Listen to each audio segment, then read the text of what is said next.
Assalamualaikum, nama saya ialah Amirah Fana binti Muhammad K dengan nama Matric 285335. Saya akan menerangkan mengenai pengenalan PBB ataupun Pertubuhan Bangsa-Bangsa Bersatu dalam mewujudkan SDG iaitu Sustainable Development Goals pada tahun 2012 bagi menggantikan Millennium Development Goals yang telah wujud sejak tahun 1990. Hal ini objektif utama adalah untuk mengatasi kemiskinan, meluaskan pendidikan rendah dan mencegah penyakit maut. Seterusnya, kita akan beralih kepada SDG 1 iaitu tanpa kemiskinan.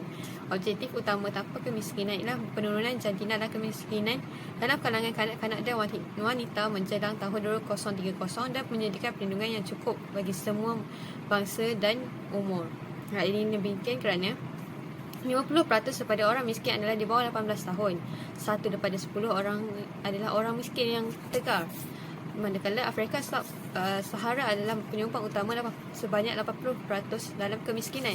Seterusnya, SDG iaitu kesesamaan gender. Objektif utamanya adalah menamatkan diskriminasi wanita dan kanak-kanak, hapuskan semua bentuk keganasan dalam semua bidang termasuk eksploitasi, menghapuskan amalan berbahaya. Hal ini demikian kerana 1 daripada 3 wanita iaitu sebanyak 35% mengalami gangguan penderaan wanita ataupun secara seksual. 750 juta wanita di bawah umur 18 tahun telah berkahwin terutama di India. Sekian, terima kasih.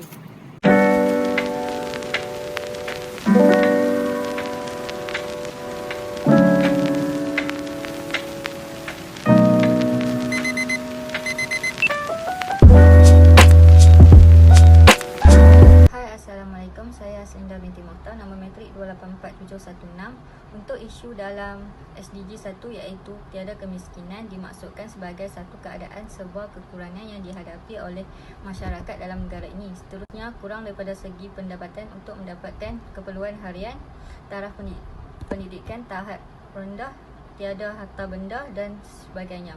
Selain itu, isi rumah tidak mampu nak bebaskan diri daripada terus dihantui oleh isu kemiskinan ini, menyebabkan mereka terpaksa meminta pertolongan daripada pihak-pihak lain.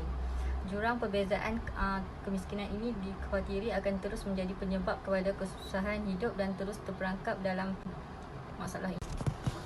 Bagi isu dalam SDG 5 pula iaitu kesesamaan gender yang membincangkan tentang masalah diskriminasi terhadap kaum wanita yang merupakan satu isu yang memperjuangkan hak, peluang serta perlindungan yang diberikan kepada masyarakat. Namun begitu, sensitiviti masyarakat masih berada di tahap yang paling rendah dan isu ini masih dipinggirkan dari pelbagai sudut. Isu ini juga menghalang pencapaian wanita untuk bergerak seiring dalam satu sektor yang sama seperti kaum lelaki. Di rumah pula, tanggungjawab untuk menjaga anak-anak diserahkan 100% kepada kaum wanita, manakala kaum lelaki hanya keluar untuk mencari rezeki. Assalamualaikum warahmatullahi wabarakatuh. Saya Nabila binti Mak Saleh, nombor Matric 285182. Dalam pembetanan ini, saya akan menerangkan punca, kaedah dan juga cadangan berkaitan dengan SDG 1 iaitu tanpa kemiskinan.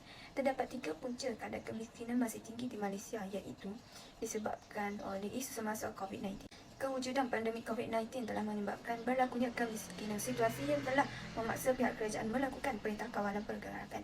Perintah tersebut telah menyebabkan sektor-sektor ekonomi tidak dapat dijalankan dan akibat daripada itu, rakyat hilang sumber pendapatan. Punca yang kedua ialah peningkatan kos sara hidup. Pendapatan masyarakat yang diperolehi dikatakan tidak mampu untuk menampung keperluan harian kesan daripada peningkatan harga barang dan juga perkhidmatan. Ia telah menyukarkan masyarakat untuk meneruskan kehidupan seharian. Manakala punca yang ketiga ialah berlakunya bencana alam seperti banjir, gunung berapi, gempa bumi dan sebagainya. Kesan daripada bencana tersebut, ia telah menyebabkan kemusnahan dan juga kerosakan yang teruk terhadap harta benda. Bagi menggantikan harta benda yang rosak, ia memerlukan modal atau kos yang tinggi. Jelaslah bahawa punca yang wujud telah menyukarkan matlamat SDG dalam membasmi kemiskinan. Antara kaedah penyelesaian kepada punca yang menyumbang kepada peningkatan kadar kemiskinan ialah iaitu isu pandemik COVID-19 dapat diatasi dengan adanya langkah proaktif daripada pihak kerajaan. Contohnya, bantuan dari segi keuangan yang dikenali sebagai bantuan perhatian rakyat bantuan khas COVID-19 dan juga bantuan kehilangan pendapatan. Bantuan yang disalurkan oleh pihak kerajaan tersebut sememangnya dapat membantu rakyat menjalankan kehidupan dengan baik. Seterusnya, langkah dalam menyelesaikan isu kenaikan kos sara hidup ialah masyarakat itu sendiri perlulah mengamalkan amalan menabung dari awal lagi. Ia bertujuan bagi memastikan sistem kewangan berada dalam keadaan baik dan juga stabil. Simpanan yang kukuh dapat mengelakkan seseorang daripada dibelenggu kemiskinan. Manakala langkah yang dapat dilakukan dalam mengelakkan kesan buruk daripada bencana alam pula ialah masyarakat perlulah sedar akan impak yang akan diterima apabila berlakunya bencana alam. Ia bagi membolehkan masyarakat bersiap siaga dan dapat mengelakkan berlakunya kerugian yang besar. Manakala cadangan yang disarankan dalam menghadapi pandemik COVID-19 selaras dengan mengurangkan kemiskinan ialah pihak kerajaan dan juga pihak kerajaan perlulah bersama-sama dalam mewujudkan sistem kewangan yang khusus untuk kegunaan semasa bencana sahaja. Persediaan awal yang dilakukan dapat mengelakkan berlakunya kecelaruan dalam kalangan rakyat dan juga pemerintah dalam mengatasi setiap isu yang timbul. Akhir sekali, masyarakat perlu mewujudkan jadual perbelanjaan bulanan yang mana perbelanjaan yang akan dilakukan mencukupi dengan pendapatan isi rumah. Dengan adanya jadual perbelanjaan bulanan, masyarakat dapat mengekang masalah ketidakcukupan wang dalam berbelanja apabila berlakunya isu-isu berkaitan dengan barangan yang tak dibeli. Sememangnya kesedaran daripada pihak yang akan menerima ataupun akan mengalami impak terhadap sesuatu permasalahan yang akan timbul amat penting dalam memastikan ia dapat ditangani jayanya. Seterusnya, saya akan menerangkan punca, langkah serta cadangan ST5 iaitu kesaksamaan gender. Antara punca masih berlakunya diskriminasi terhadap wanita, terutamanya di rumah kerana wujudnya kedua-dua matlamat pembangunan mampan ini menjadi antara fokus utama yang ditekankan bukan sahaja di dalam negara malah di peringkat antarabangsa. Peranan pelbagai pihak menjadi satu kepentingan secara langsung maupun secara tidak langsung. Sebanyak Pembangunan mampan 1,570 turut kes memfokuskan berkaitan tentang keganasan rumah tangga telah pelindungan alam direkodkan, sekitar dalam yang mana setiap kes aspek melibatkan kehidupan wanita manusia. mencatatkan kes tertinggi iaitu sebanyak 1,432 kes berbanding lelaki 146 kes.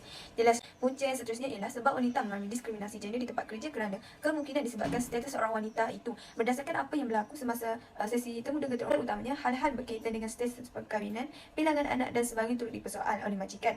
Ia seolah menunjukkan pekerjaan yang akan dilakukan seorang wanita tersebut akan terganggu. Malah gangguan seksual turut berlaku terhadap wanita di tempat kerja. Jelaslah bahawa situasi tersebut menunjukkan masih berlaku diskriminasi terhadap wanita di tempat kerja yang akan menyukarkan wanita memperoleh pendapatan sendiri. Antara jalan penyelesaian terhadap isu yang timbul ialah wanita itu sendiri perlu berani menyuarakan hak tanpa rasa takut. Apabila seorang wanita didera atau diseksa oleh pasangan, wanita itu perlu melaporkan kepada pihak yang lebih pakar dan ia dapat diselesaikan tidak kira mengikut undang-undang Islam atau sebagainya. Contohnya membuat laporan kepada pihak polis, menghubungi pihak yang berkenaan seperti Pertubuhan Pertolongan Wanita, Jabatan Kebajikan Masyarakat dan banyak lagi.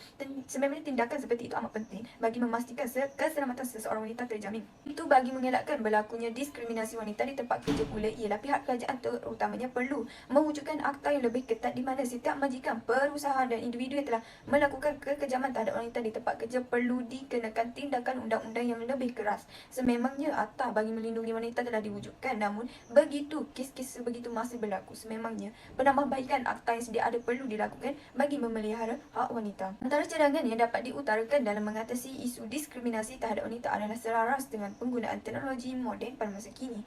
Kempen atau penyebaran maklumat berkaitan dengan diskriminasi terhadap wanita perlu dilakukan secara atas talian di mana ia mungkin lebih berkesan sepanjang pandemik. Pendedahan secara atas talian membolehkan wanita mengatasi setiap permasalahan yang dialami dengan lebih pantas tanpa memakan masa yang lama.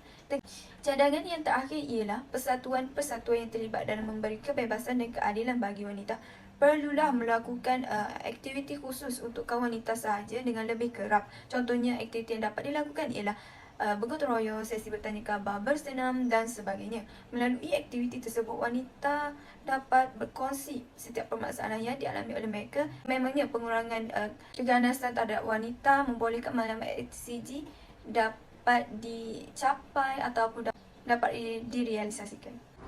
Kesimpulannya, kedua-dua matlamat pembangunan mampan ini menjadi antara fokus utama yang ditekankan bukan sahaja di dalam negara malah di peringkat antarabangsa. Peranan pelbagai pihak menjadi satu kepentingan secara langsung maupun secara tidak langsung. Pembangunan mampan turut memfokuskan tentang pelindungan alam sekitar dalam setiap aspek kehidupan manusia.